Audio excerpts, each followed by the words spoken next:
Listo. Perfecto, pues muchas gracias al comité organizador por extenderme la invitación. Espero con esta charla poderles em, abrir un poquito el panorama de al menos lo que me ha tocado vivir tanto en la industria como en la academia. Y bueno, esta primera slide que vemos por aquí, justamente con la intención de ella es ofrecerles como un panorama general de lo que sería un end-to-end. En la industria se le conoce así como al desarrollo de procesos desde el inicio hasta final, hasta ponerlo en producción. Esto es muy importante porque independientemente del área en la que nos estemos desarrollando, ya sea humanidades o un poco más científicas como matemáticas, creo que todos somos capaces de poder entrar a estas áreas y combinar la computación. Creo que este espacio también, por lo que mencionaba Mario, es una gran oportunidad de juntarnos como disciplinas y no es necesario que sepamos todos de todo, ¿no? Por ejemplo, no es necesario para hacer modelos de machine learning que seas especialista en matemáticas, aunque sí es muy bueno, te da como cierta visibilidad, tampoco es importante que sepas absolutamente todo de programación, se va aprendiendo en el camino. Sin embargo, este tipo de áreas o de especialidades son muy interdisciplinarias. Entonces, pues es lo que a mí me gustaría transmitir en esta primera presentación, que quizá en principio se nos antoje ver un modelo en que salió, ¿no? Que leemos un paper y se nos antoja hacer un caso de uso muy de nicho, muy particular, digamos, como la escucha de pájaros carpinteros en la Ciudad de México.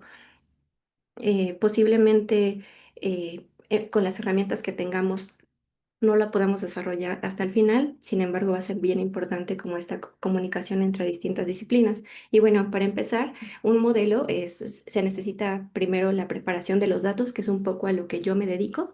Estos se tienen que desplegar para disponibilizarse y hacer uso de estos en un modelo. Que posteriormente se va a entrenar, vamos a empaquetarlo, es decir, como vamos sí, a poderlo meter en cierta estructura para poderlo disponibilizar y poder en producción, llevar a producción. Entonces, me gustaría también contarles un poco de los roles en la industria, ya que cuando yo salí también de la academia, pues para mí era bastante abrumador hacia dónde enfocarme, ¿no? ¿Qué herramientas debía aprender para desarrollar qué rol? Eh, Como matemáticos, quizá el rol que en primera mano veo es la parte de data scientist, sobre todo si tienen la parte de estadística, pero en general el área de matemáticas creo que te aporta este conocimiento eh, lógico que te va a permitir desenvolverte en demás herramientas y que se necesitan, pero es un gran rol para empezar. También la parte de Machine Learning, en esta parte no únicamente necesitamos saber la parte de matemáticas, sino también tener un poquito más de conocimiento en la parte de programación, manejar estructuras de datos, ¿no? Quizá como Data Scientist sí se maneja la programación, pero a otro nivel, ¿no? No es su core. Escalar los datos a llevarlos a producción, más bien es como hacer conjeturas, análisis, y es por ello que sí se necesita esta formación matemática, no tan rigurosa, pero sí leerse algo de, por ejemplo, álgebra lineal, ¿no? Estadística muy importante para poder no hacer hipótesis quizá incorrectas. Y el rol que yo desempeño es el de Data Engineer, que es el que pongo aquí. Aquí mi tarea principal es justamente llevar estos datos a una gran escala. Y les voy a plantear cómo yo lo he vivido hoy en día en la industria. Un poco los data scientists manejan un caso de uso. Un caso de uso es algún cliente tiene alguna necesidad, ¿no? Por ejemplo, em, necesitamos colocar autos, la venta de autos, porque no se están vendiendo mucho, un seguro de autos, ¿no? Entonces, para ello, el cliente va a hacer un cierto levantamiento de requerimientos. Necesito que vendamos más autos en el sur de la ciudad. Entonces, el data scientist lo que va a hacer es ir a investigar actualmente qué información tiene disponibilizada o hacer una lista de deseos de variables para formar una primera maqueta, ¿no? Una maqueta que le va a permitir al cliente vislumbrar cómo se vería su producto a final del día, ¿no? A final del desarrollo.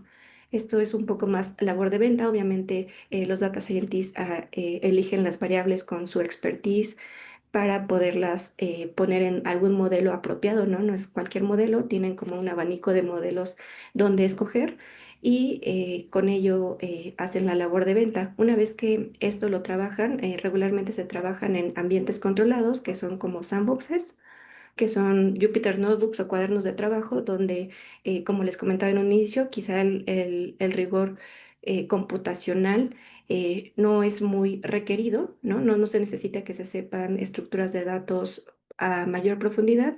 Usan librerías como Pandas, ¿no? Que estas te permiten dar una vista general a tus datos. Y bueno, una vez que se tiene esa maqueta, pues yo la estaría tomando como ingeniero de datos. Mi importancia es llevar esta primera maqueta a algo más escalable, ¿no?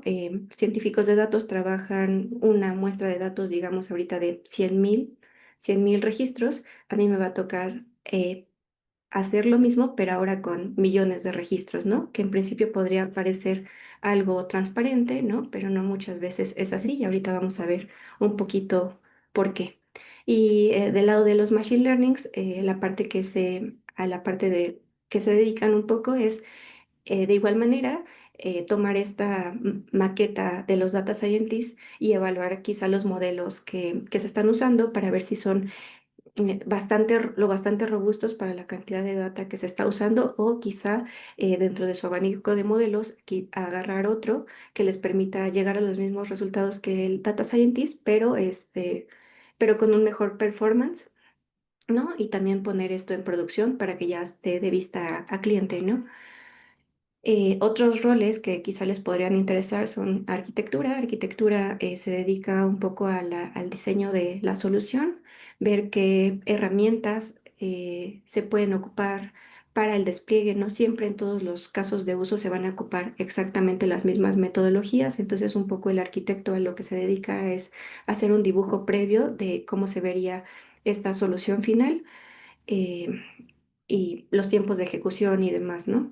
El programa un poco se dedica a eh, traer estos proyectos hacia el equipo de ingeniería para desarrollo y también hacer un poco de labor de venta y el product owner se dedica a bajar esos requisitos para todo el equipo más técnico, ¿no? Todos estos roles son relevantes. Destaco estos porque son los que tienen más manipulación de datos, en este caso, o más conocimiento técnico. Sin embargo, pues es bien importante que todos los roles tengan como cierto nivel de comprensión de las herramientas que se van utilizando y a lo largo del camino uno va aprendiendo, ¿no? Entonces, bueno, este es como los roles en la industria, lo que me ha tocado vivir. Y tenía que ir pasando de presentaciones, se me olvidó, pero bueno, si a alguno le interesa como esta parte de Data Scientist, un poco estas serían las herramientas que estarían ocupando. Digo, son muchísimas más, pero en resumen, serían estas. Este es como lo que les comentaba hace ratito, un espacio de trabajo controlado donde se pueden hacer manipulación de datos en una escala pequeña que te permite obtener información de ellos de una manera más rápida, ¿no?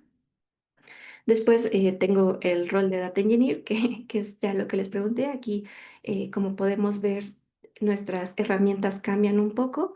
Ya se usa quizá de manera más pura la parte de SQL, de Oracle, Spark. Ahorita vemos un poco qué es eso y el manejo de datos en la nube como AWS.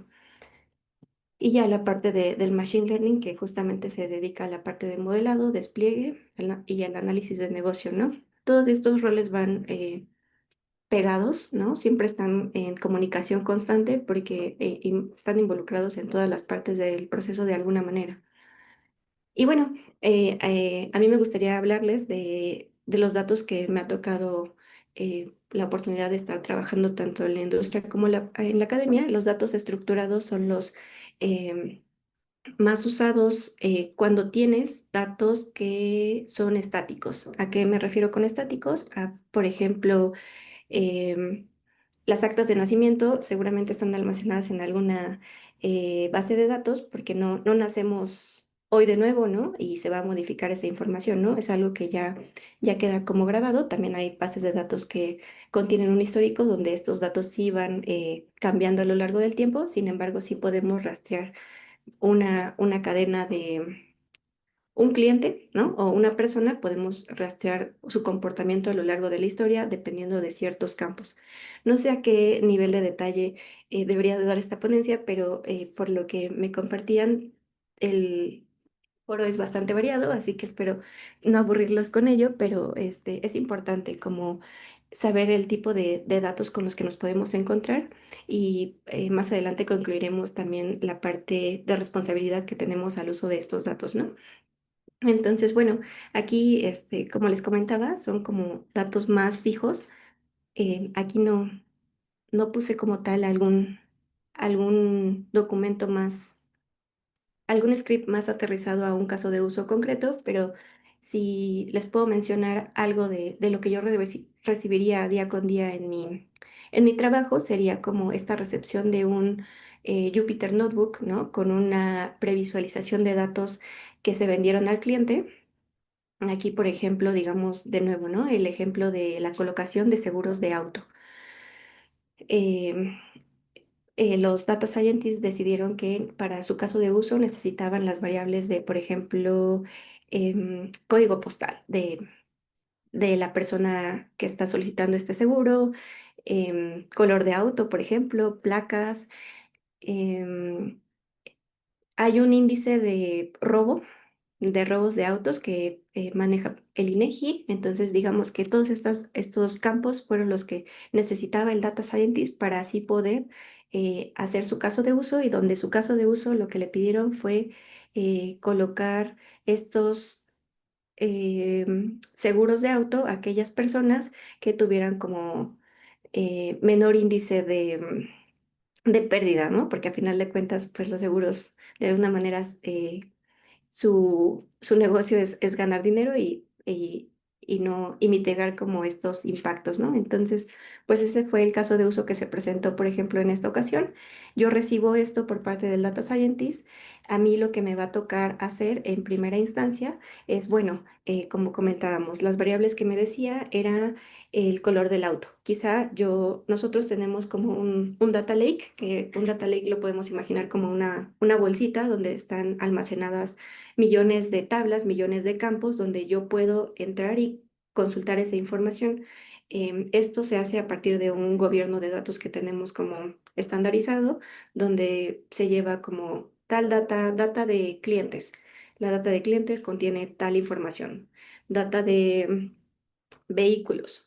Tiene placas, tiene color de auto. Ah, pues esa como que se parece a los datos que me está solicitando el data scientist, pues me los voy a tomar, ¿no? Y tomar significa como a partir de sentencias SQL, poder hacer filtrados, ir a tocar la puerta, decirle a la tabla, ¿sabes qué? Necesito estos campos, traerlos e ir construyendo una tabla más grande que me permita resolver este caso de uso particular, ¿no? Entonces, eh, y por ejemplo, otro concepto que se pueden encontrar un poco en la industria es la palabra ingesta. Ahorita yo mencionaba el índice de mayor robo en la Ciudad de México de autos, ¿no? Ese dato sí existe y está, por ejemplo, en el INEGI, ¿no? Datos demográficos, tenemos bastante data disponible por parte del gobierno y en general, cosa que podemos utilizar. Entonces, una ingesta sería como llevar esta información a nuestra bolsita de nuestro servidor para que sea como reutilizada por nuestro caso de uso, ¿no? Eh, para mí, como data engineer, es muy importante la calidad de la información, entonces también me dedico a hacer como esta limpieza de datos. Si recibo, por ejemplo, el campo de modelos de vehículo y viene Nissan escrito de 1000 maneras diferentes, pues yo tengo que establecer unos filtrados de información que me permita estandarizar esa información. A eso se le conoce en bases de datos como las reglas de normalización de información. Entonces, sí es muy importante que se tenga presente esta herramienta. Bueno, y esta es como mi primera instancia, levantamientos de requerimientos. Otra cosa, ¿no? Por ejemplo, en la maqueta que yo les mostraba de los data scientists, posiblemente como ellos quieren una visión muy rápida de la información para hacer conjeturas de los datos, la lectura que regularmente hacen o el tipo de archivo que ellos trabajan son los CSVs o muchas veces Exceles. Em, yo como mi función es cuidar un poco del manejo de memoria de los servidores, de las computadoras, no, me voy a decantar por una compresión de estos mismos formatos, pero se están comprimiendo de una manera diferente, ¿no? Aquí estoy usando, o bueno, en la industria regularmente se usan este tipo de compresión de archivos. En vez de tener una extensión .csv, se tiene una .parquet, que básicamente es como cuando necesitas enviar un archivo por correo y pesa demasiado y mejor lo zipeas, lo pones en un punto zip para poder hacer esa transferencia de información a través del correo. Es algo similar lo que yo hago con esta transformación de un CSV a un Parquet para que a la hora de que yo no solamente lea 100,000 datos como en la maqueta, sino que pueda tener esta lectura de miles de millones de datos muchas veces, eh, es preferible ocupar este tipo de comprensión de documentos, ¿no? Esto es importante porque también esto para los tipos de datos estructurados, no únicamente existe este tipo de compresión, también por ejemplo la ABRO, que básicamente es manejar ceros y unos este, dentro de los formatos de los documentos, ¿no? Por debajo. Y para los datos no estructurados vamos a tener otro tipo de compresión de imágenes, de formatos. Y bueno, una de las herramientas con las que yo trabajo, destacando un poco, bueno, haciendo la comparativa, ¿no? De que si en primera instancia podría parecer transparente esta implementación de salida de datos de lo que presentaron en una maqueta ya a un nivel más grande, es PySpark. Spark te va a permitir justamente manipular esta información de manera más eficiente a que si usáramos pandas o a que incluso si usáramos SQL nativo. Para Big Data es muy relevante esta herramienta porque por detrás tiene optimizadas las consultas, ¿no? Por ejemplo, si yo quisiera traerme la información de un cliente de los últimos 13 meses, quizá lo que en principio se me antojaría hacer sería un select cliente de la tabla clientes, em, y no sé, y le hago un join con otra tabla de autos, ¿no? En principio para mí podría parecer una sentencia que es eficiente, pero muchas veces por detrás vamos a poder vislumbrar que quizás están haciendo cruces de datos donde no deberían de hacerse. Entonces, Spark te va a permitir un poco no automatizar, eficientar consultas porque por detrás hace como una comparativa, ¿no? De estos procesos y va a elegir aquella consulta que sea lo más eficiente, evitando el shuffle de información. Shuffle de información es justamente estar haciendo em, llamadas muchas veces a datos que ya habías llamado previamente, pero se te olvida o demás, como que tienes que evitar hacer esa llamada, lectura, escritura de información no tan relevante para así optimizar tus consultas y cuidar tu manejo de memoria, porque muchas veces pasa que, dado que estás manejando volúmenes muy grandes de información, pues el kernel, así se le llama como al no sé si decir servidor, pero a donde están levantadas estas instancias de Spark y demás dentro de nuestro servidor, se puede saturar de información y puede salir del proceso y jamás terminarlo, ¿no? O entrar en un bucle donde hay intentos constantes y nunca terminarlo. Eso quizá parece no tan relevante cuando se tiene como un servidor, digamos, local o de alguna compañía, pero empieza a ser relevante cuando ya se empiezan a migrar las empresas a nubes como GCP y AWS, porque pues ahí el costo por procesamiento de información pues es elevado, ¿no? Entonces queremos estarnos ahorrando, porque por cada lectura de datos implica un costo adicional, ¿no? Entonces, pues eso es a lo que yo tengo que, esa es mi especialidad, ¿no? Poder hacer las menos consultas posibles de tal manera que yo pueda obtener la información que es requerida. Así se vería como una consulta, ¿no? Y bueno, dentro de las herramientas que uso día con día está Bitbucket, que es similar a, bueno, es es un manejo eh, de código, ¿no? Ahí puedes colaborar con distintas personas, al igual que GitHub, y todo está basado en Git, ¿no? Tenemos un repositorio donde constantemente estamos mandando cambios para obtener la salida deseada y así se ve un poco. Yo ocupo mucho IntelliJ, que es un excelente gestor de proyectos, donde me uno también a Maven. Maven es una herramienta que te permite gestionar dependencias, ¿no? Y si lo vemos como algo más aterrizado, a mí me costó cuando entré a esta parte de Data Engineer, es similar a un requirements en Python, ¿no? Que necesitas tal versión de Python, tal versión de NumPy para que ejecute tu proceso, pues Maven va a ser como algo similar para el manejo de dependencias de nuestro proceso. Y bueno, aquí lo que quería mostrar es, bueno, esta es una de las herramientas que te proporciona también Spark, ver cómo se están comportando tus procesos, ¿no? Si de repente necesitas hacer como cruce de la tabla clientes con la tabla autos, pero al mismo tiempo quieres obtener la información del cliente en la venta de otros productos, posiblemente hagas cruces con otro tipo de tablas.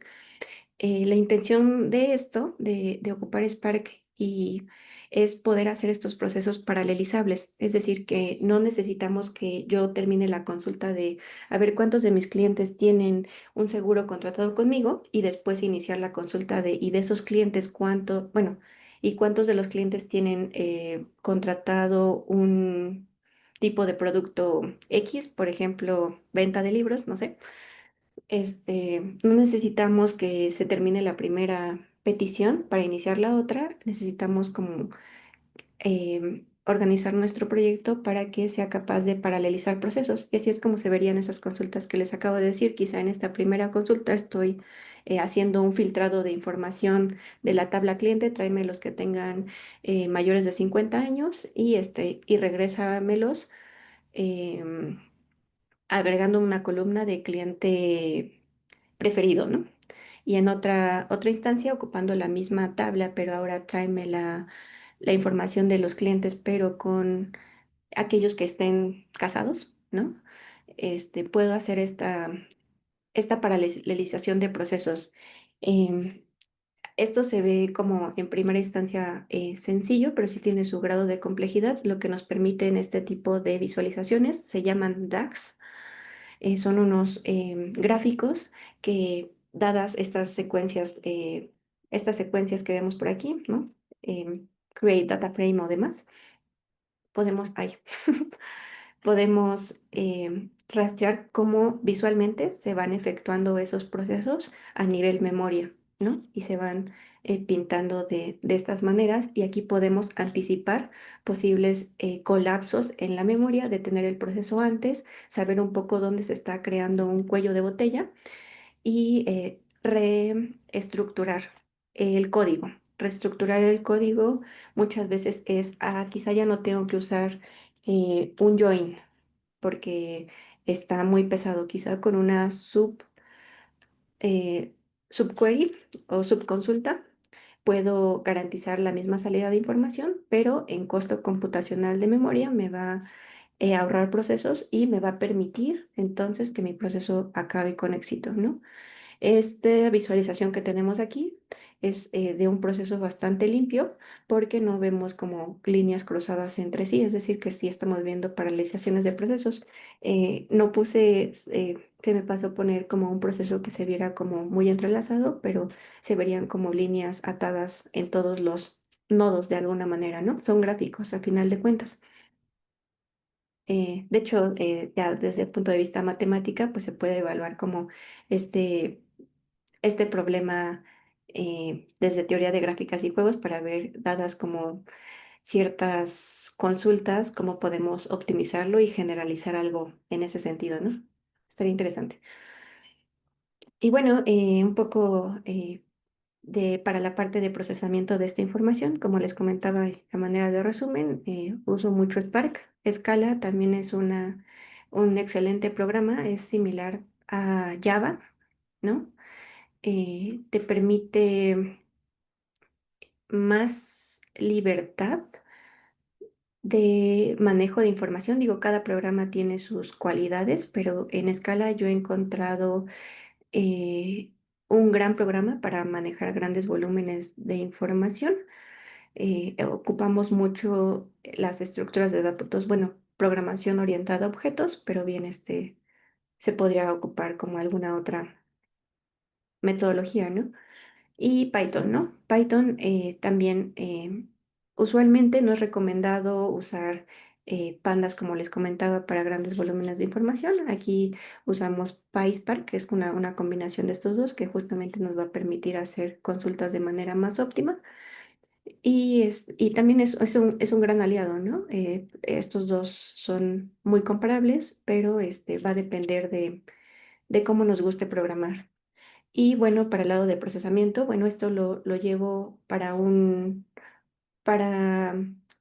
procesos de Big Data que he trabajado, pero con servidores locales, pero si queremos hacer esto mismo migrándonos a AWS, pues podríamos ocupar las lambdas que justamente van a ser como un símil a estar ocupando Spark o Scala. Las lambdas, bueno, va a depender de cómo se tenga configurado las cuentas de AWS, si tienen como kernels que te disponibilicen el tipo de programa de escala dentro de la lambda o de Python para poderlas usar, pero básicamente es poner tu mismo código aquí dentro sin ocupar como pues alguna otra interfaz, ¿no? Tienen su propia interfaz, también se pueden trabajar de manera local, pero pues sería el símil en trabajar en la nube, y también el App Runner es como para ya disponibilizar esta información dentro de la nube. Y en cuanto a almacenamiento, para Big Data es muy usado el Hadoop, el HDFS, para estar almacenando la información, y haciendo el símil en AWS, pues estarían ocupando los buckets. Y OpenSearch es podemos decir que nos puede servir también para almacenamiento de datos con ciertas peculiaridades, ¿no? Con índices y demás. Lo vemos más adelante. Y creo que esta es de nuevo otro resumen, pero también una de las, ahorita que veamos CICD, pues va a cobrar relevancia, por ejemplo, el poder que va a tener Jenkins, quizá Airflow o otros orquestadores de datos, ¿no? ¿Vamos bien? ¿Cómo vamos? ¿Va muy rápido? ¿Todo cool? Todo cool, todo bien.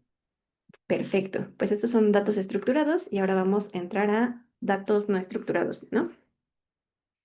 Los datos no estructurados pues ya tienen un poco más de complejidad hasta cierto punto. Vamos, por datos no estructurados vamos a entender datos de audio, datos de imágenes. También podemos tener datos semiestructurados donde estaríamos combinando pues varios tipos de imágenes, datos y texto, imágenes, datos y texto y data estructurada como tablas, como ya los vimos. Y bien, pasemos a ver un ejemplo, ¿no? Me gustaría empezar con este ejemplo de audio y comentarles un poquito sobre lo que estuve trabajando en el IMAS hace ya bastantes años. Em, eh, Aquí en este tipo de datos, lo que nos va a interesar, por ejemplo, yo estuve trabajando apoyando a uno de los doctores, Iván Mesa, que el objetivo del proyecto iba ligado a datos de voz forense, ¿no? El objetivo ahí era, a partir de ciertas entrevistas, teníamos una, un corpus, no sé si llamarle, sí, un corpus de información. Corpus podemos entenderlo como un conjunto de datos, en este caso eran audios en formato MP3, donde se llevaron a cabo entrevistas. Entrevistas, también es importante destacar que para estos datos se les pidió permiso a las personas si donaban su voz para este tipo de experimentos. Y bueno, al hacer una entrevista, por ejemplo, en la calle, ¿no? Muchas veces pasa una moto o un camión y cuando estás haciendo las preguntas, pues tu voz ya no necesariamente es el protagonista de esa muestra de información. Entonces, pues aquí va a ser importante también ver esta parte de limpieza de datos, ¿no? ¿Cómo se hace esta limpieza de datos para justamente quedarnos con partes relevantes? Este proyecto lo que quería, su objetivo era a través de la voz de los hablantes, identificar cuando dubitaban, ¿no? Dubitar es cuando, por ejemplo, estamos diciendo alguna mentira, que empezamos a hacer pausas, a tener como la voz un poco temblorosa, ¿no? Eso, todos esos tipos de características se pueden extraer a partir de las ondas del sonido de la voz. Y bueno, ahorita hablamos un poquito más, ¿no? Uno de las Ay, perdón, ¿eh? Una de las herramientas que se usa para este análisis de voz, que en principio son ondas, son los espectrogramas, ¿no? Los espectrogramas nos van a permitir hacer una biyección, no sé si biyección propiamente, sino sí, una función que nos permita llevar como estos sonidos de audio hacia algo más visual, ¿no? Hacia una imagen. En los espectrogramas vamos a poder rastrear dónde los hablantes tengan como mayor intensidad de frecuencias, quizá detectar algunos momentos de su respiración, de sonidos, y esto era pues muy importante para este caso de estudio porque podríamos rastrear, dadas unas métricas que uno se propone, ¿no? Si el hablante estaba diciendo mentiras o no. También algo importante es que, bueno, estos solo son como experimentos, va mucha ética por detrás que les comentaba, no se pueden dar como conjeturas tan fuertes de A. Por lo tanto, dada este modelo y dado el análisis de datos, podemos decir que tal persona miente, ¿no? No, no es así de directo, pero pues sí es una buen caso de uso para empezar a manipular este tipo de información, ¿no? Entonces, lo que se hace para este tipo de datos, como lo vimos con los datos estructurados, que muchas veces para obtener en primera instancia un comportamiento de estos, obtener información de ellos, es agarrar un subconjunto, una muestra de datos, a través de estos MP3 que se recolectaban de las personas, un solo audio, se pueden extraer ciertas submuestras, ¿no? Esto, por ejemplo, es un ventaneo de información. La longitud de la ventana depende del caso de uso en cuestión y un poco de cómo vayas tú conociendo tus datos, ¿no? Es un proceso bastante artesanal, prueba y error para saber cuál es la ventana ideal que te va a permitir extraer todas las características que tú necesitas.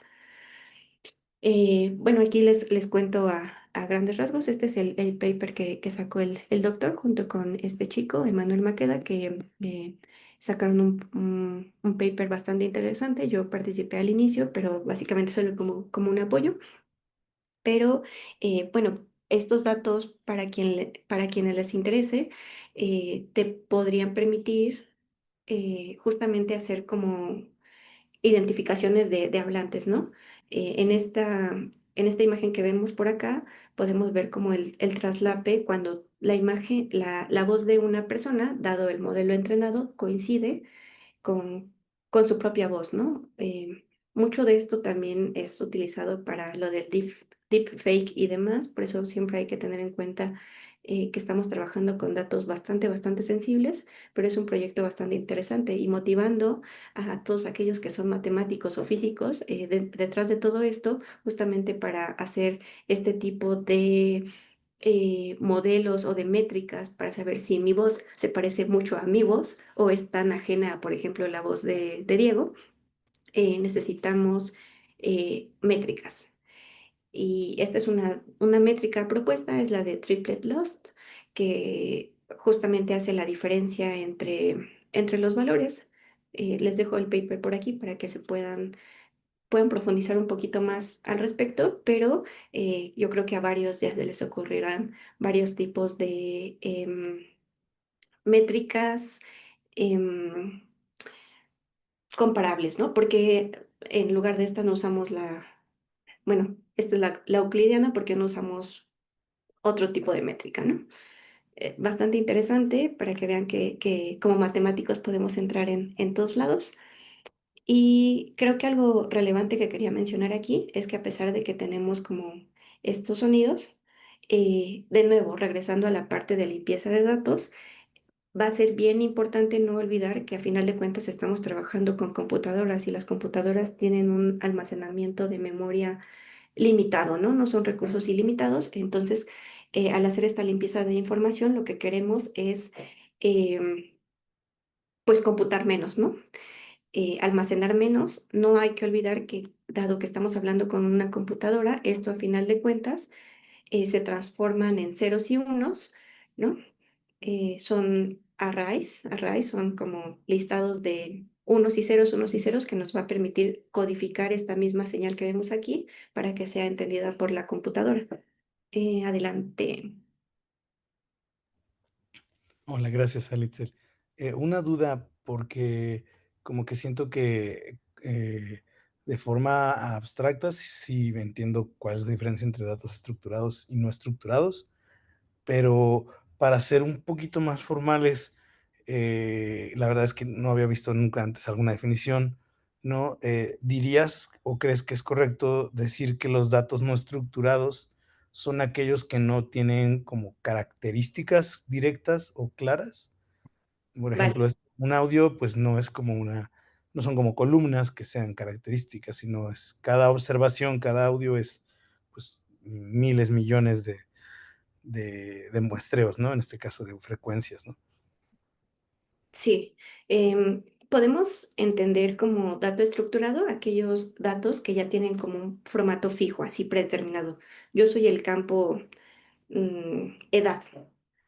Edad siempre va a ser un tipo de dato numérico, ¿no? Y estos tipos, este dato como es llave valor, los podemos almacenar en una tabla que va a ser como estática. Así no la vas a poder manipular. Obviamente sí le puedes hacer como un update de información. Ay, ¿sabes qué? Yo te dije que Braulio tenías 30 años, pero realmente tienes 25. Puedo ir a hacer una consulta y modificar esa información. Sin embargo, como que no es el objetivo en primera instancia. En primera instancia es como almacenar la información para después ser consumida para de esos datos obtener información ya interpretada, ¿no? De la edad no puedo quizá concluir muchas cosas, pero al hacerlo con cruces y con mi grado de expertise en cierta materia, puedo eh, determinar cierta característica. Pero sí, o sea, lo que podemos entender como dato estructurado es que ya vienen filas, columnas, valores fijos y de alguna manera sí podemos almacenar un periodo de información si quisiéramos. No necesariamente es el caso, pero sí podemos tener como esto, ¿no? No sé si se entendió ahí, pero sí ya tenemos un esquema dado, así fijo, como que son más Ujú. así. Ujú. Sí, y como segunda o subpregunta, eh, ¿crees que o tú consideras que haya alguna dirección para transformar de datos estructurados a no estructurados y viceversa? Por ejemplo, este del audio, o sea, como que se antoja que podrías, no sé, sacar como alguna frecuencia promedio o algunas propiedades físicas como del análisis que estabas mostrando, y de esta manera darle estructura a cada audio, ¿no? Como que hacer una transformación, como obtener características, ¿no? A Sí, partir claro. de datos no estructurados. Al revés, como que siento que luego no es tan claro, ¿no? Como si tú tienes un registro de edad, altura de así de alguien, pues como que no es fácil transformar eso a, a algo no estructurado, ¿no? Como alguna imagenología médica o algo así. Oh, ya, ya, ya. Pues, por Yo, ejemplo, yo estos voy a datos. un caso muy particular de lo que hablas. Este, hay mucha información codificada dentro de dentro de este dato, ¿no? Por ejemplo, creo que sí podrías llevar a una tabla características que te interesen focalizadas, ¿no? Por ejemplo, la velocidad del audio,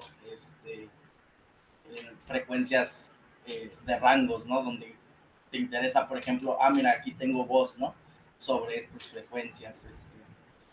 Bueno, hay una infinidad de cosas que podrías sacar sobre el audio, ¿no? Entonces eso ya lo podrías convertir en características de este tipo en una tabla de tipo SQL, ¿no? De campos. Bueno, esa sería mi visión, pero creo que es infinito no sé si es infinito, pero sí es algo muy grande lo que puedes tener de características codificadas en el audio.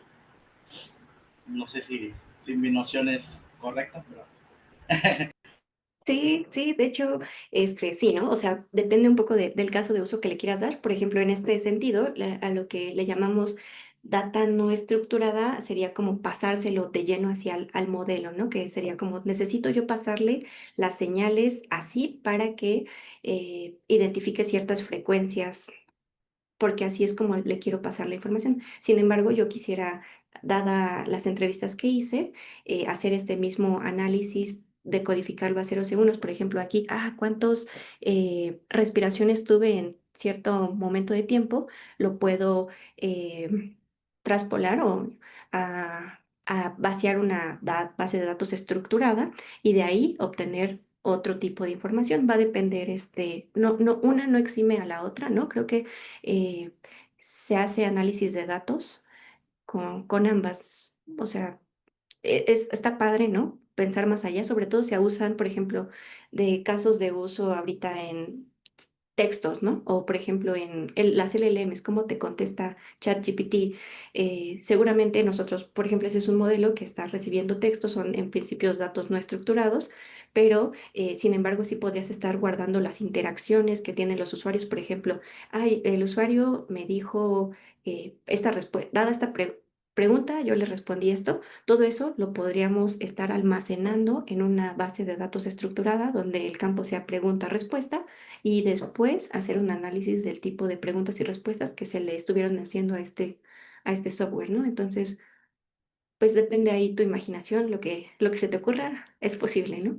Más que nada, sí, perfecto. Muchas gracias, Sandra. Muchas gracias, Alfredo. Sí, gracias, Alfredo. ¿Qué más? Bueno, sí, la verdad es que se los quería comentar como motivación para que vean que aquí está el análisis matemático y las métricas presentes, entonces tenemos campo en muchos lados. Y pasando como a datos no estructurados, haciendo un símil a la parte de texto que ahorita está como muy de moda, aquí lo que tenemos similar por ejemplo, en audio que tenemos este MP3 de información, aquí podemos tener como un documento PDF, ¿no? O no solo uno, millones de documentos, toda la Wikipedia en PDFs o en tipos de extensiones diferentes, ¿no? Y nuestro objetivo, por ejemplo, si quisiéramos hacer un caso de uso donde quisiéramos capacitar a nuestros empleados porque ya no, o sea, regularmente la información va pasando en mi empresa, ¿no? De boca en boca y posiblemente varios de mis mm, colaboradores se jubilen, ¿no? Entonces me gustaría poder... em, les voy a contar, ¿no? Por ejemplo, en un caso de uso que estuve en otra empresa trabajando ahí hacía un rol más como de data scientist o machine learning. El objetivo era en una carpintería, había un señor donde justamente toda esta información de cómo cortar las tablas, qué longitud de tabla necesitabas cortar hacer una tarima específica. Son estas como cajitas donde se cargan los productos en el Walmart, ¿no? O demás, no sé si por ahí las ubican, pero son como, pues pegan tablas con ciertas medidas. Entonces, cada cliente necesita medidas específicas para sus productos. Entonces, ahí, por ejemplo, la preocupación del cliente era que este señor, pues ya era bastante mayor y toda como el expertise que tenía.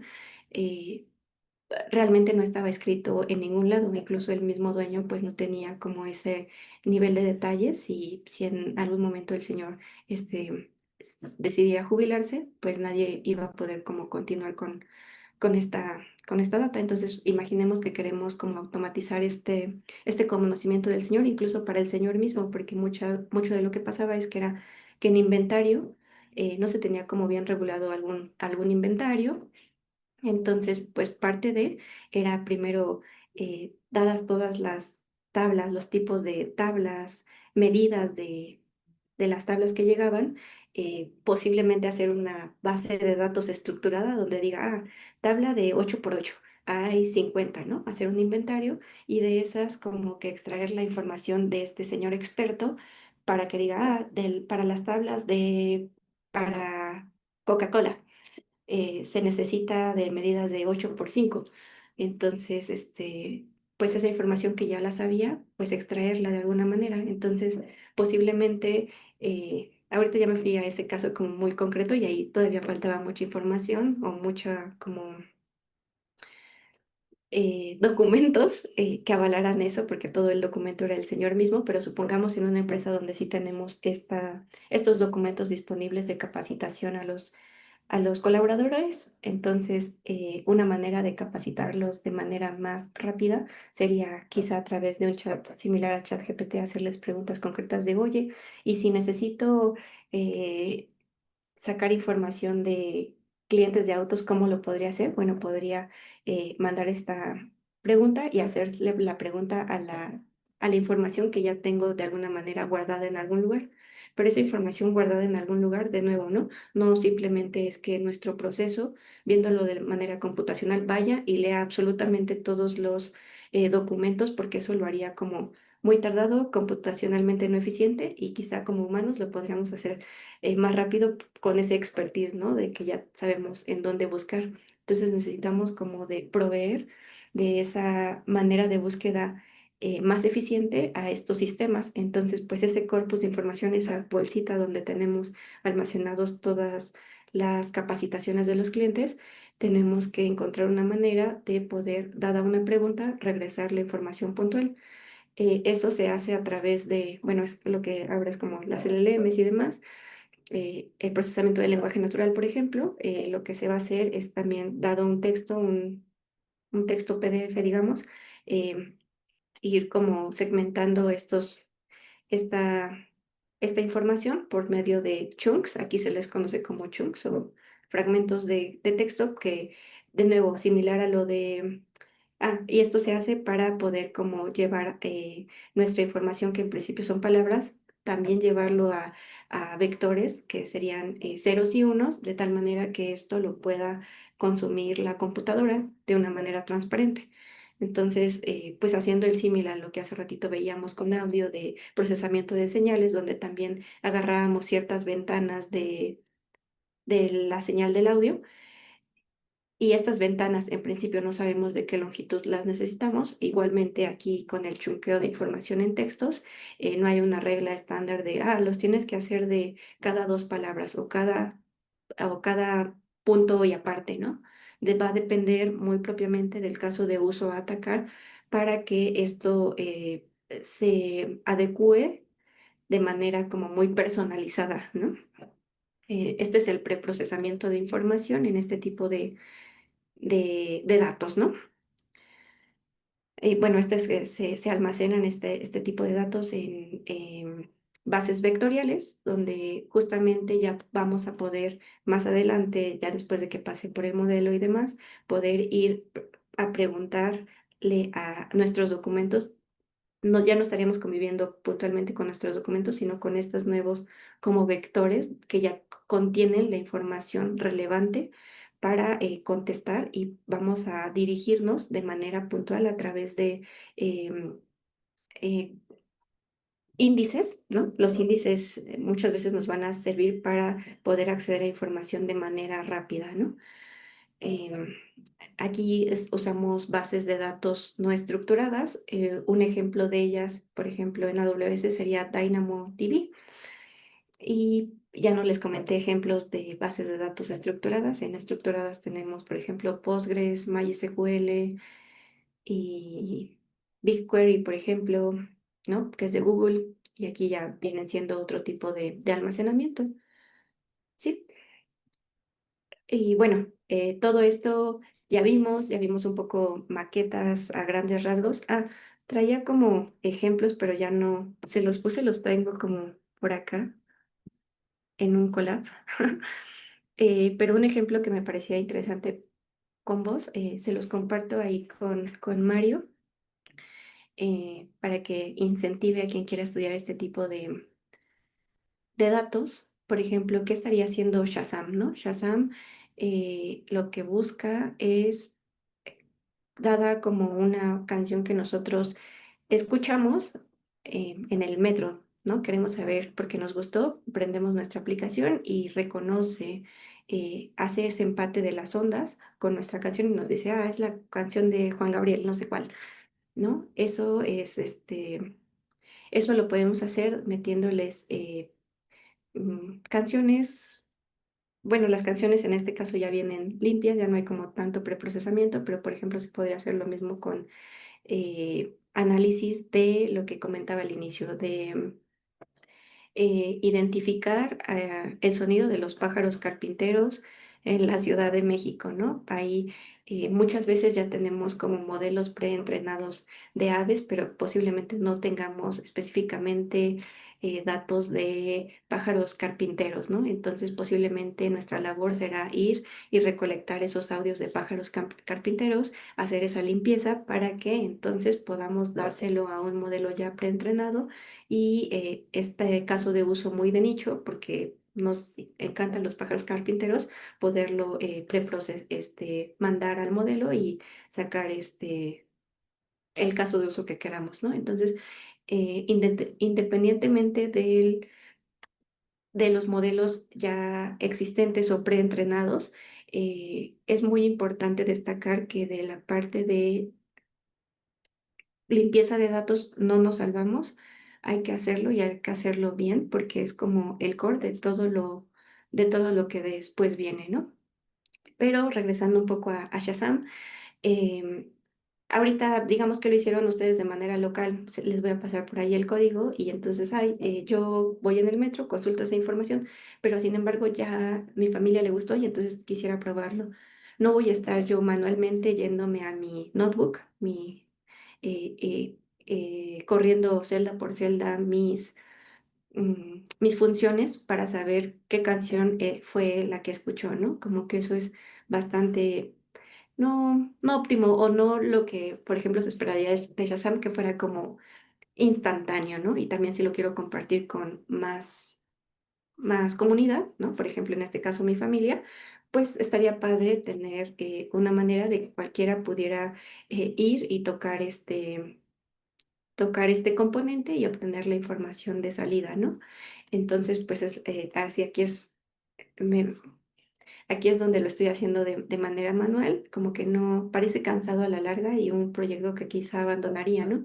Y ahí es cuando nace justamente el CICD. CICD es Continuous Integration, Continuous Deployment. ¿A qué nos referimos con una integración continua? Supongamos de nuevo, ¿no? Que nada más tengo ciertas canciones en mi base de datos que me van a permitir hacer como este traslape para identificar qué canciones, pero de la nada llega un artista nuevo y saca una canción que me encanta. Esa data actualmente no se encuentra en mi base de datos. Entonces yo necesito actualizar como esta información y seguramente a mi familia le encanta tanto que ya lo compartieron con sus amigos y a algunos les gustaría saber qué canciones tenemos en común todos, ¿no? Entonces ese ya es un caso de uso que a partir de los datos que ya tengo, quizá podría yo disponibilizar, como ahora lo hace Spotify, ¿no? En su blend de información, eh, sale esta nueva petición, nuevo interés por los datos que ya tengo. Entonces necesito, dado el código que ya tengo base, pues escalarlo, hacerlo más grande, ¿no? Entonces, no para eso voy a bajarlo de producción y hacer las modificaciones, ¿no? Para eso necesito, dado lo que ya está en producción, ir trabajando por detrás, implementando nuevas funcionalidades, empujarlo para que esté productivo y productivo para que también pueda yo compartirlo con toda mi familia y tenga esta capacidad de ser consumido por varias personas a la vez. Entonces, esto a eso es a lo que se refiere una integración continua, ¿no? Llegan nuevos features, llegan nuevos requerimientos, poder implementarla sobre el código base sin dejar como no disponible esa aplicación a otras personas, ¿no? Pero también está, y bueno, esto de integra primero y luego deploy, empújalo para que sea disponible para todos los demás. Este es este tipo de tareas son más llevadas más que por un ingeniero de datos. Bueno, va a depender de la industria en la que se encuentren, pero se les conoce como DevOps y hay algo similar para los modelos, ¿no? Que son los MLOps para este flujo continuo, ¿no? Aquí podemos ver que no solamente es, aquí tenemos el código, lo construimos, tenemos que hacer una fase de testeo, ¿no? Que nuestro plan de ejecución, porque muchas veces lo que se hace en la industria es trabajar con datos dummy, em, sí, datos dummy, y después llevarlo a datos ya productivos.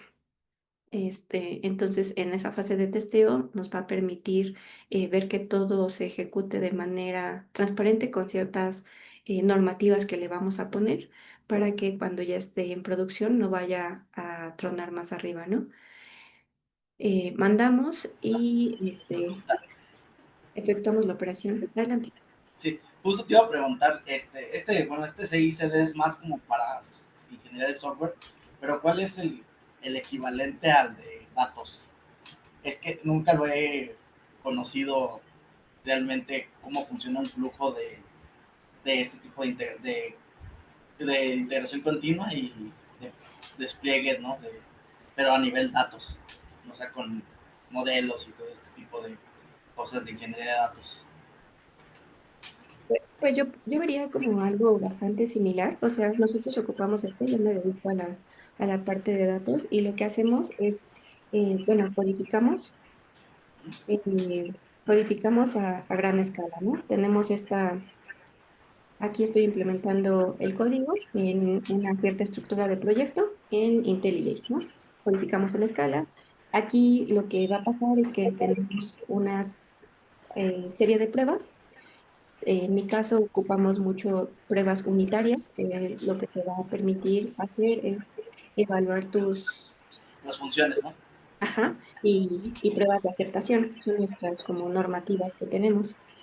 Y una vez que ya esté testeados en ambientes como controlados, con un ambiente de desarrollo, posiblemente en algunas otras industrias haya más de una capa, ¿no? Puede ser como estas capas de testeo son como ahí son más de uno, ahorita se me fueron, pero digamos que en esencia ahorita vamos a hacer la parte de desarrollo y la parte de producción, ¿no? Entonces, una vez que ya vemos que funciona, hacemos el push sobre tu repo Sí, sí. hacia Bitbucket. Y Ahí, ya lo procesan, ¿no? ajá, atrás viene Jenkins, ahorita vamos a hablar más adelante de Jenkins. Jenkins nos va a justamente permitir, dado el código que tenemos en una fase previa, actualizarlo. Jenkins nos va a permitir esa funcionalidad de actualizar todo. Y una vez que esté actualizado, vamos a poder como desplegar nuevamente en producción. Y si lo queremos hacer como de una manera más automática, lo podemos hacer mediante un orquestador de procesos. Yo he usado tanto Control M como Apache Airflow para hacer este despliegue, ¿no? Y pues Jenkins lo que nos va a permitir justamente va a poder, le podemos poner tantas capas de seguridad Ah, que o sea, queramos. sí funciona tal cual como lo que es, bueno, en SQL que los se llaman ay, se me olvidó, jobs, ¿no? Tienes una cadena de secuencias de cada proceso de extracción, ¿no? Y luego de este, envíos, ¿no? Sí, sí, sí, se va a ir desplegando. Aquí, por ejemplo, vemos como esta parte de Jenkins.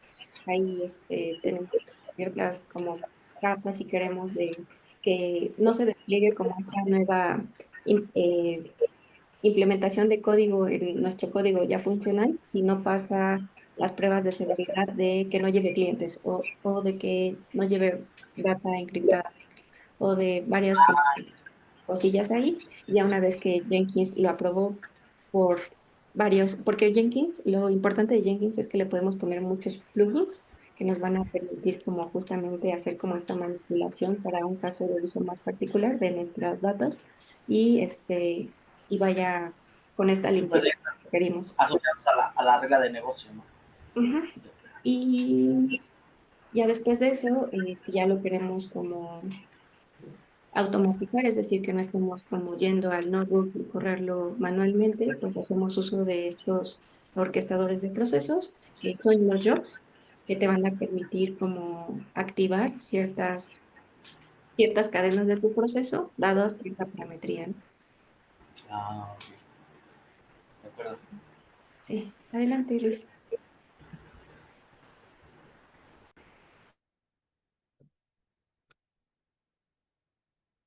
Luis,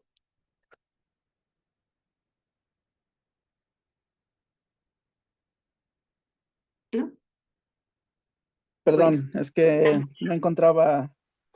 Bueno, solamente iba a comentar algo sobre la persona, bueno, lo que preguntó la persona anterior, y es que esencialmente lo de DevOps y MLOps es básicamente lo que estás pues, exponiendo tú, ¿no? O sea, son los ciclos de desarrollo de software, es lo mismo, pero simplemente aplicado a técnicas de Machine Learning y quizás en la parte del testing se le agregan pasos extras de validación de los modelos y cosas por el estilo.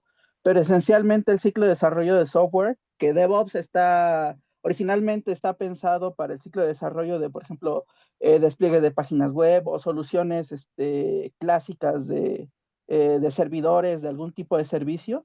En este caso, para hacer algún tipo de despliegue de modelos de Machine Learning, que es lo que haces tú, pues esencialmente hay que agregar esos pasos extras que están, por ejemplo, en la parte del testing, ¿no?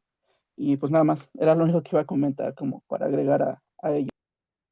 sí, sí, sí, justamente, y creo que esta, no sé si llamarlo cultura o manera como de esta implementación, esta metodología surge para también no depender de áreas ajenas para llevar las cosas a producción, sino hacerla de una manera más ágil, ¿no? Eh, Dejándole un poquito la tarea de verificar o validar que los despliegues sean correctos a Jenkins, ¿no? A procesos, a programas similares. Por eso Jenkins quizá tiene como un logo de alguien servicial, ¿no? Em, pero sí, básicamente es lo que nos comentaban. Y bueno, ahorita vamos a pasar como a un ejemplo. Les iba a decir otra cosa, pero ya se me olvidó. Bueno, ¿no? Y creo que lo que es relevante aquí es que resaltar que es un infinito, ¿no? Que nos va a permitir como que esto no se acaba ya con una sola implementación. Hay que ver que el despliegue sea correcto y si no, como em, monitorear, regresar, que también nos permite esto de continuous development, continuous deployment, es como mitigar errores y hacer, bueno, esto desde el repositorio, ¿no? A poder hacer rollback de manera como más rápida, ¿no? Rollback significa como regresar a una versión anterior donde todo está como bonito, no ha pasado nada y digamos que nuestro cambio perjudicó a no sé, a los clientes, a todos les dio todo el dinero del banco y pues eso al banco no le va a gustar, entonces necesitamos hacer un rollback para dejar los datos como estaban anteriormente, ¿no? Aquí les vamos, bueno, quería hacer esta, algo importante aclarar es que en las industrias en las que yo he trabajado, no, esta parte de configuración del CICD ya viene dada por defecto. No tengo como una especialidad en ello, sin embargo, quería como tener la oportunidad de presentarlo. Igual si alguien es experto y digo algo incorrecto, por favor, siéntanse en la libertad de corregirme. Lo estoy quería hacerlo de manera local, igual les dejamos como el repositorio aquí un, un compañero mío es muy bueno en esto, Juanma. Les dejo su GitHub por si quieren tener como este código de base, pero era quizás relevante para mí que tuvieran esta, esta implementación, por si quieren llevar algún proyecto personal, tengan esta manera de ir practicando desde su computadora todo esto que se lleva muchas veces en la industria y que no podemos ver más allá, ¿no? Muchas veces lo único que hacemos es como mandamos el cambio sobre nuestro repositorio, vamos viendo cómo va avanzando, si truena, nos encargamos de ver los logs por qué tronó, pero realmente no diseñamos el cuándo definir qué truena o cuándo esto, qué tipos de logs, ¿saben? Entonces, pues esta plática fue una gran oportunidad para mí, para meterme un poco más de lleno a ver qué había detrás, ¿no? Entonces, pues el Jenkins, básicamente, como lo comentaba Luis, podemos definir tantas, em, em, implementaciones como querramos, de acuerdo a nuestro caso de uso. Es una plantilla que nos va a permitir em, darle indicaciones de cómo ir validando nuestros procesos para que podamos integrar un nuevo cambio. Entonces, bueno, así se ve un poco el repositorio. Esto es lo que se le conocería como el Jenkins file, que es el que va a activar todo lo demás. Y aquí está, y vamos a hacer el ejercicio sobre una función lambda, que básicamente es algo que veríamos en la industria. En la industria me gustaría extenderles que es, eh, es bastante sencillo si se dedican a alguno de estos roles que no se meten tanto en esta parte de configuraciones, ¿no? Quizá esto también lo haga un arquitecto de solución, ¿no?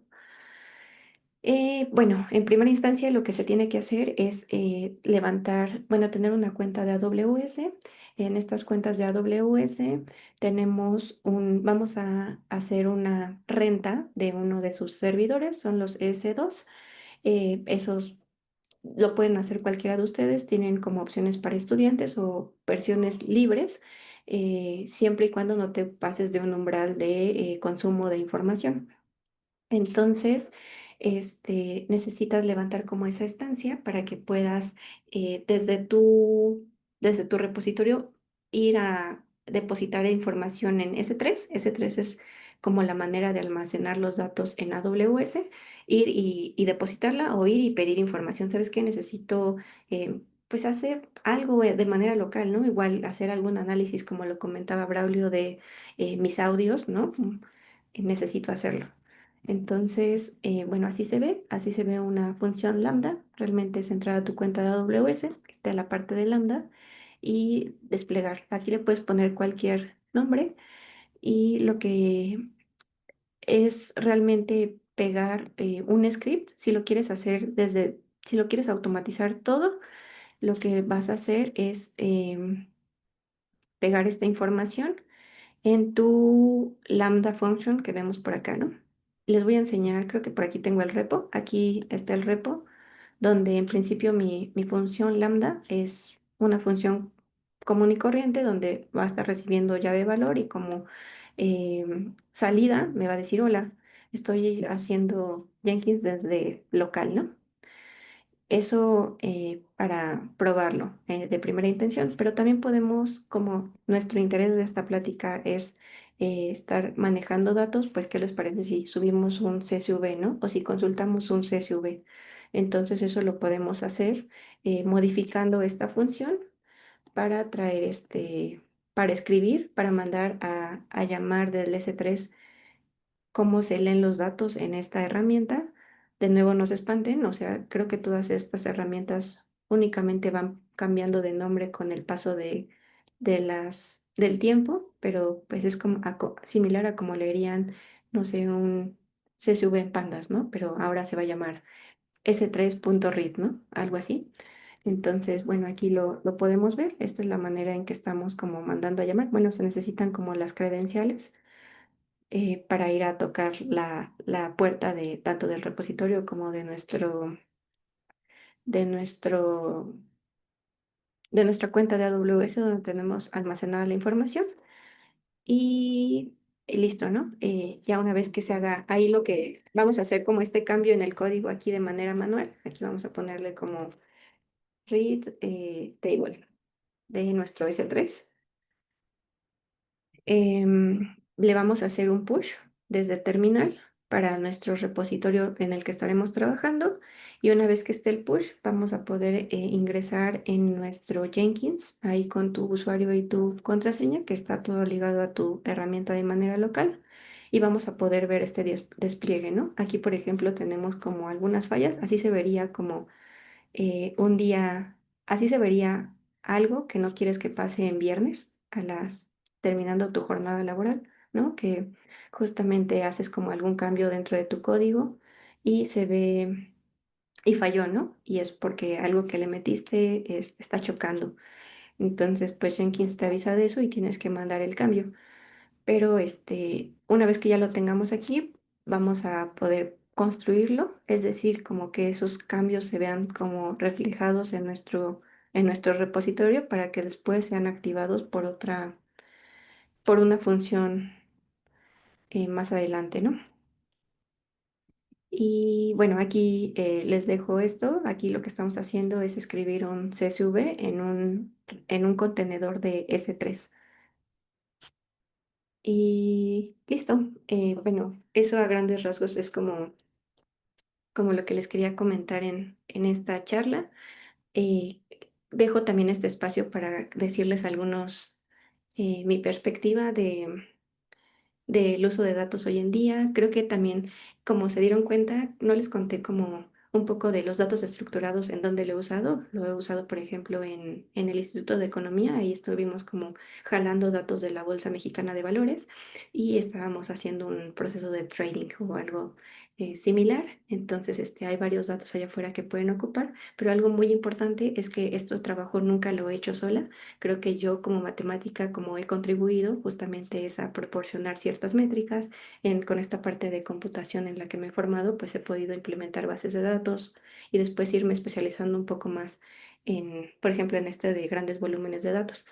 Con esto quiero destacar que es bien importante que, dado que no somos especialistas, por ejemplo, para la parte de textos, existen los lingüistas que justamente nos van a permitir hacer quizá esta segmentación del chonqueo que les comentaba de una manera más profesional, de una manera más aterrizada para sacar conjeturas más puntuales. Eso no quiere decir que como programadores o matemáticos estemos haciendo las cosas equivocadas. Estamos teniendo resultados hoy en día. Sin embargo, con el apoyo de expertos en el área podemos obtener resultados mucho mejores y no caer en sesgos, ¿no?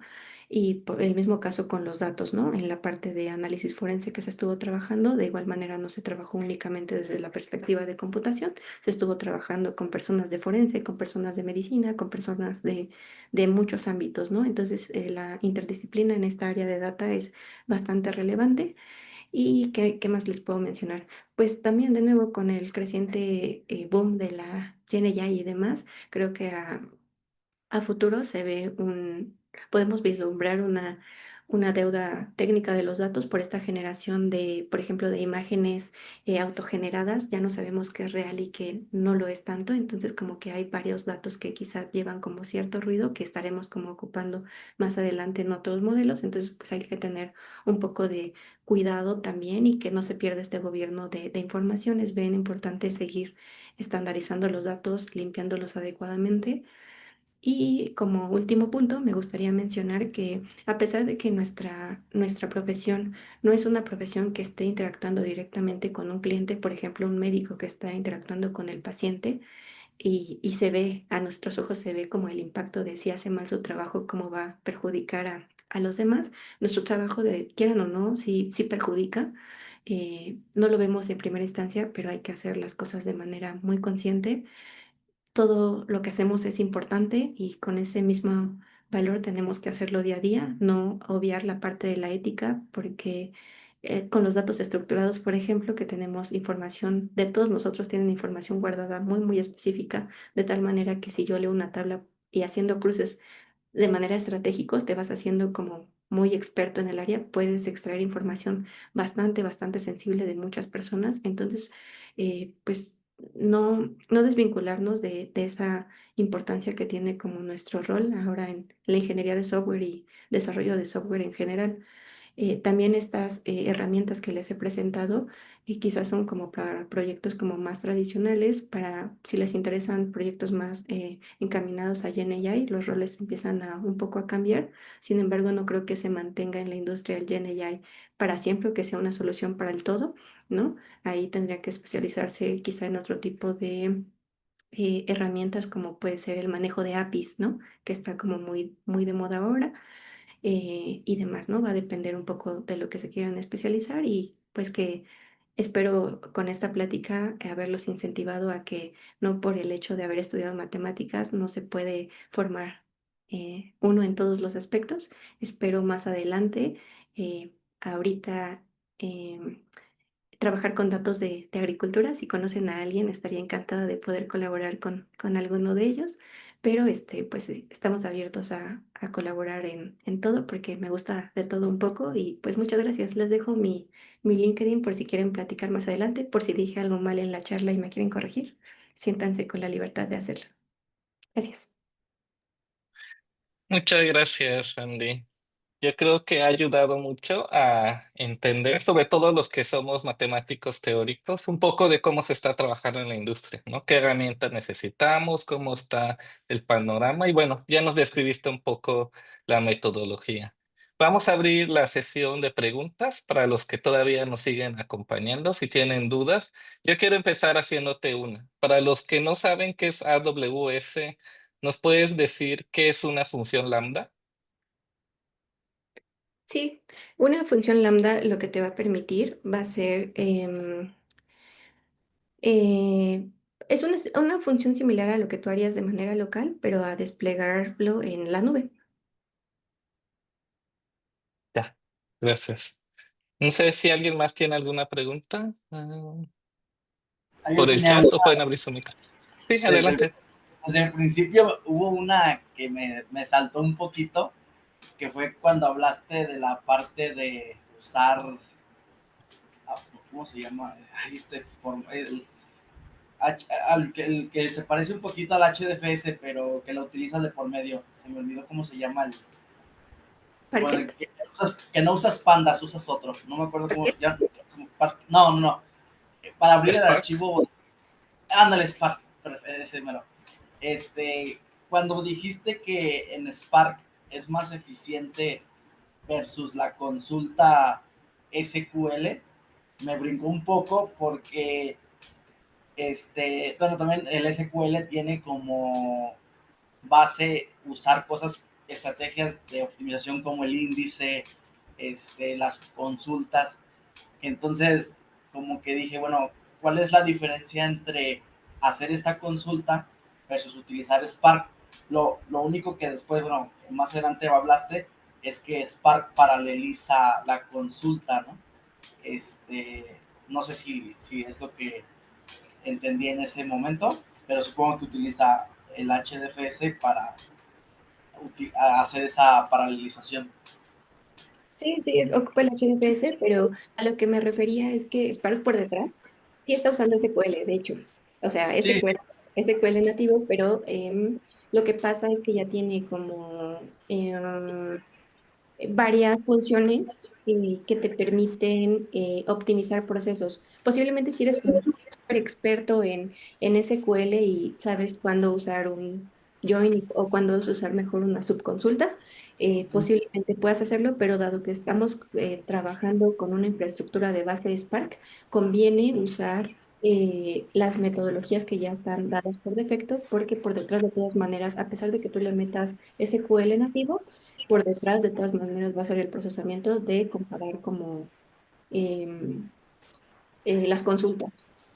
Pero es eso, o sea, lo que me refería es como ya usar como Spark, Select de Spark y no usar el Select de SQL, porque hay la compatibilidad de infraestructura. Ajá. Ah, ok. Sí, porque, bueno, veo que, o sea, obviamente el otro tiene otro propósito, ¿no? Más está enfocado a volúmenes demasiado grandes de volumen, ¿no? Entonces, dije, bueno, también creo que se puede hacer algo particular con SQL. Yo sí trabajo mucho con SQL, entonces sí he hecho consultas muy costosas, pero he utilizado técnicas que te pueden ayudar a hacer ese procesamiento, ¿no? Pero no veo mucha la diferencia, o sea, aún la tengo claro porque como no he trabajado realmente con esa herramienta, quería como que me abrieras el panorama para conocer cómo es la diferencia significativa que corresponde a no usar SQL y usar mejor Spark, ¿no?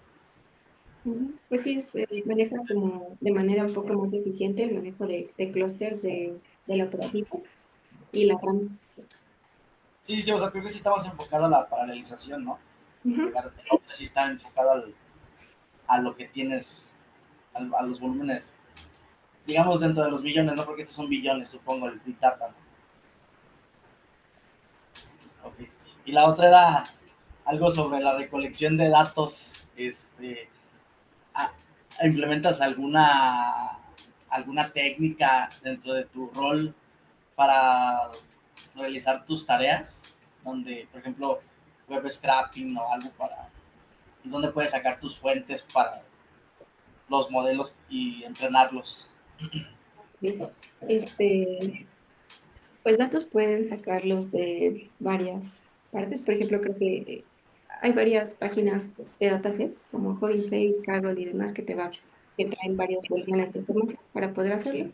Pero, por ejemplo, cuando estuve trabajando en la Bolsa Mexicana, lo que hacíamos para recolectar la información lo más rápido posible era a través de web scrapers, ¿no? Creo que es de lo que más se usa, va a depender. Por ejemplo, en la parte de la industria, en la otra empresa en la que estuve trabajando, sí se permitían como más libertad en cuanto al manejo de estas herramientas, ser como lo más creativo que pudieras y dentro de eso prevalecía el web scraper, pero ya en instituciones, por ejemplo, financieras que están un poco más reguladas, pues ya no tienes como esa capacidad creativa, no te lo permiten tanto por la regulación, ¿no? Sí, no, pues es que de hecho ya los sistemas modernos te bloquean el web scraping, entonces creo que ya te tendrías que meter de lleno a esa área, ¿no? Para poder brincarte esos restricciones, ¿no?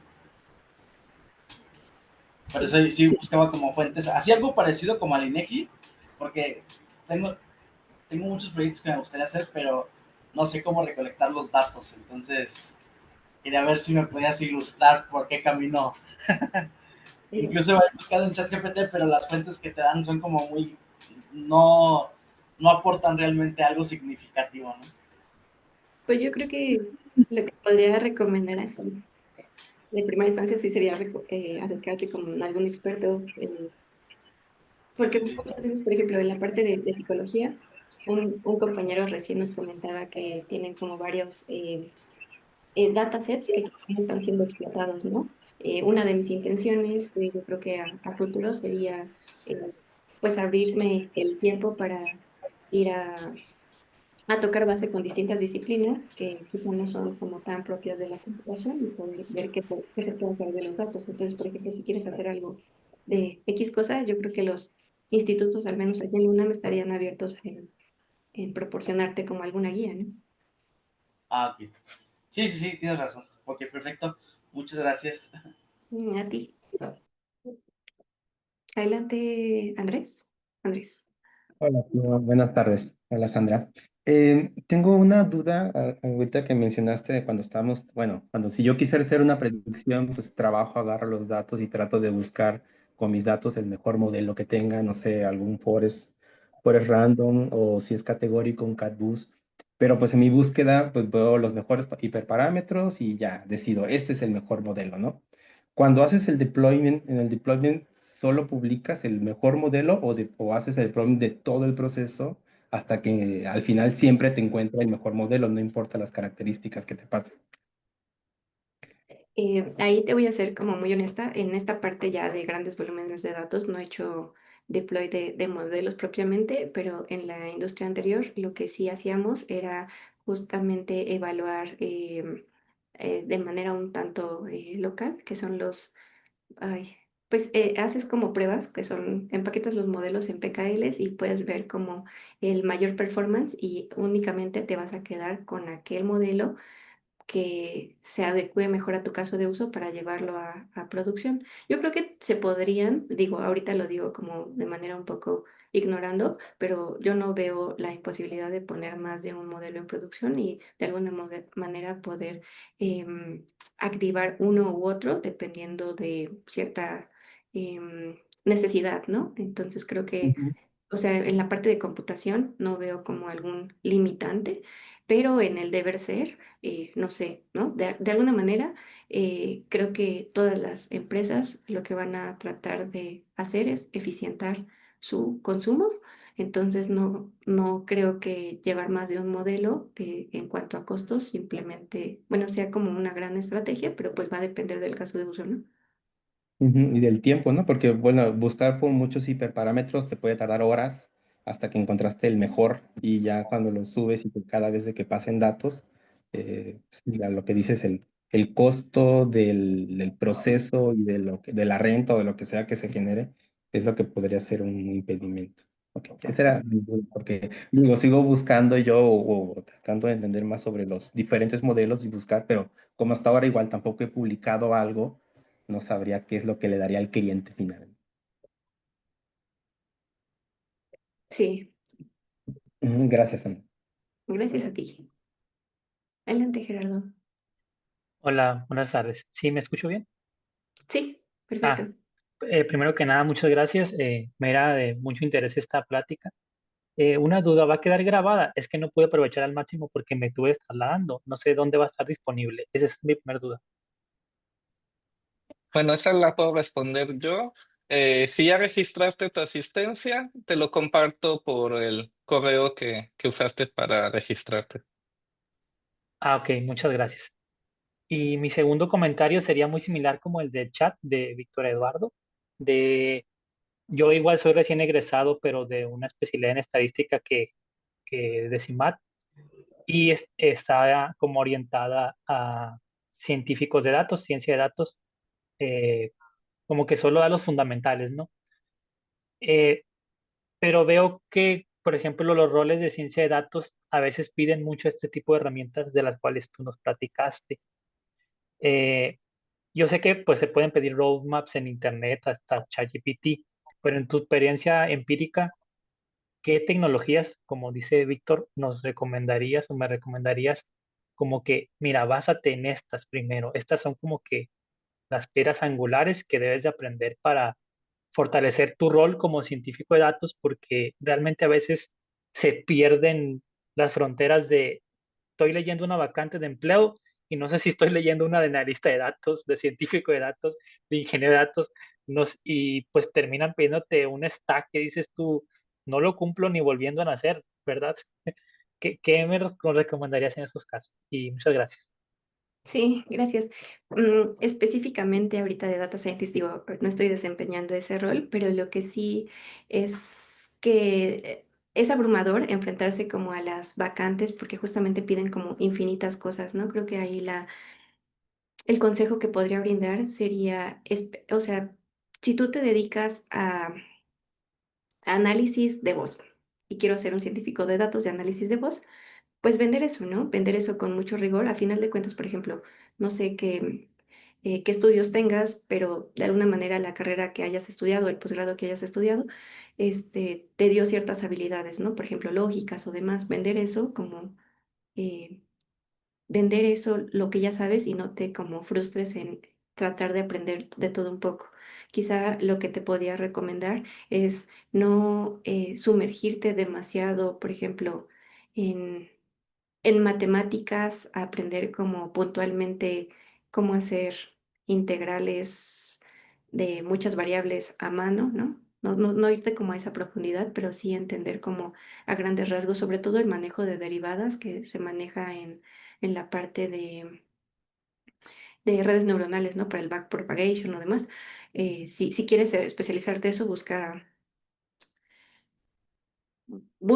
tener como esos conocimientos matemáticos necesarios, pero quizá un poco por arriba, no centrarte tanto porque podrías como perder quizá mucho tiempo en ello y también no puede que no ocupes también todo.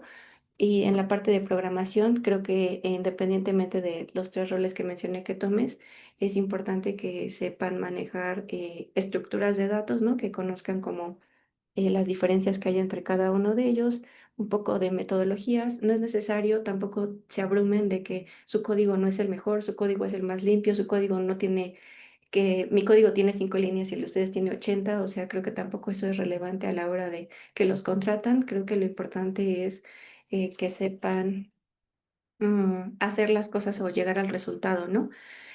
Pero yo estudiaría la parte de derivadas de probabilidad, estructura de datos en programación, y quizás así un curso de análisis de algoritmos para tener como un abanico de herramientas, tu caja de herramientas para que puedas discernir entre cuál y cuándo usar, ¿no? Como hacer un listado de las peculiaridades que tiene cada uno de ellos. Igual no es necesario que, por ejemplo, si únicamente quieres ser data scientist, eh, sea para ti de relevancia el consumo computacional, ¿no? La eficiencia de la memoria. Yo creo que sería importante, sería bueno tenerlo, pero no necesitas, por ejemplo, clavarte en ello, que lo mencione. Y eso sería como mi consejo, que apliques a pesar de que sea como demasiada información y lo que mencioné ya de mate y de proba y de programa. Ah, ok, bueno, muchas gracias. Gracias, gracias.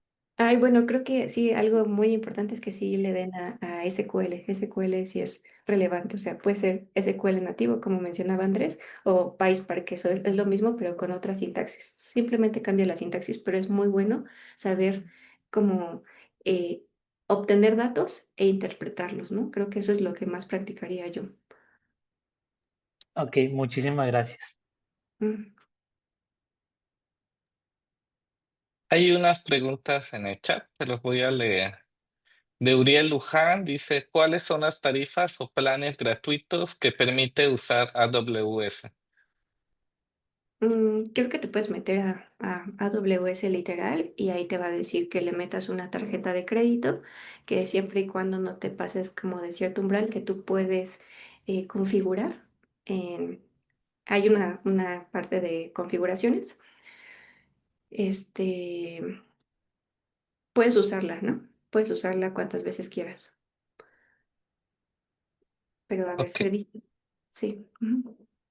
También hay una de AWS Educate, que no me he metido mucho en ella, pero seguramente sí tienen como algunas prestaciones para estudiantes. bueno, te voy a leer otra que pusieron por aquí de Víctor Eduardo. Creo que más o menos ya la respondiste. Dice, hola, muchas gracias y felicidades por la charla. Primera pregunta, para un recién egresado e incorporarme al campo laboral en ingeniería de datos, ¿qué tecnologías debes manejar? Eh, sí, creo que ya la contesté. Creo que, bueno, tú o otros roles que sean como más de científico de datos podrían responder esa pregunta más acertada a ese rol, pero yo no quitaría como el dedo del renglón de la importancia de saber bases de datos. Bases de datos, no necesariamente SQL a estas alturas, también no SQL, ¿no? Datos no estructurados, lo que vimos hoy, datos no estructurados, si se quieren dedicar a uno de estos roles de data.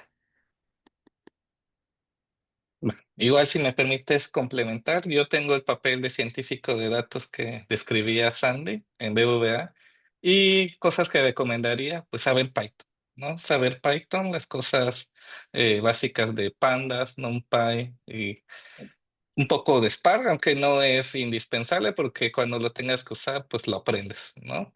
Y bueno, básicamente con eso y conocimientos de Machine Learning, con eso pueden empezar y dependiendo de la empresa, industria en la que se metan, pues sí ya les pedirían estas tecnologías que mostraba Sam, ¿no?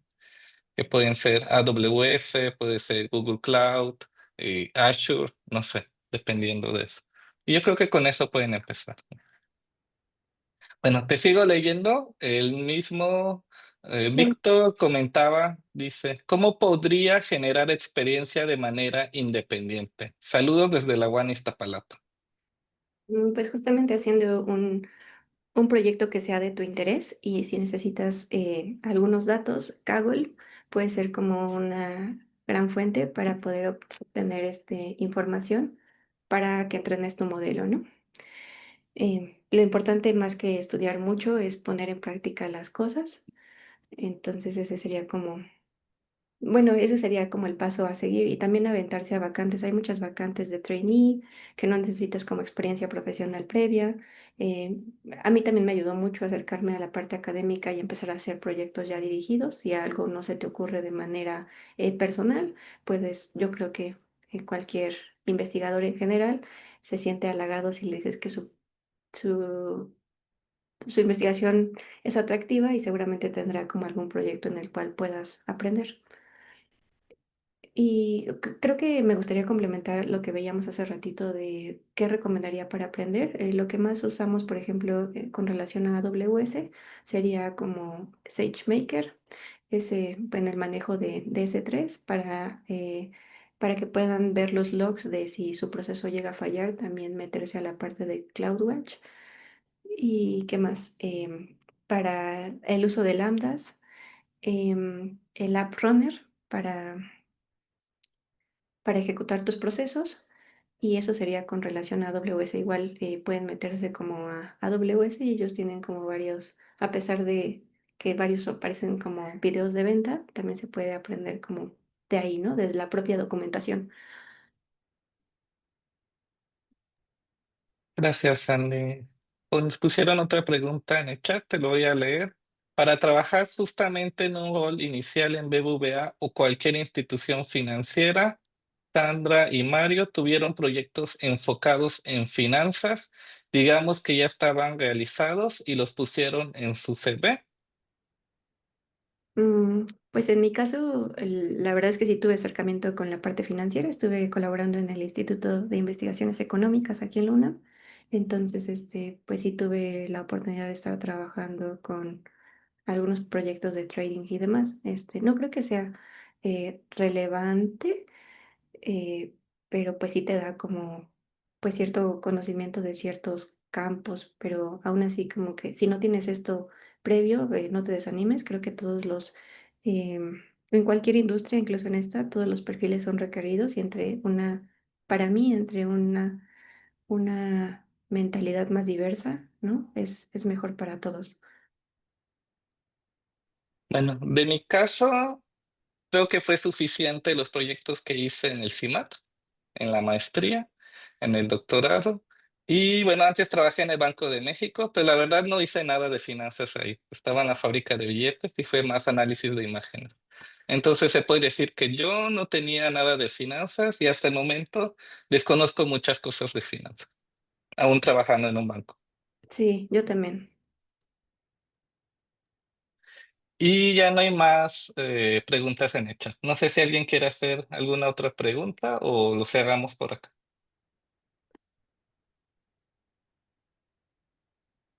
Bueno, creo que es momento de finalizar. Te agradecemos mucho, Sandy, por aceptar la invitación. Creo que nos ayuda mucho el conocimiento y la experiencia que nos compartes y nos comentas en este espacio y esperamos que te puedas animar en un futuro a darnos ya un taller de todo eso para poderlo aplicar.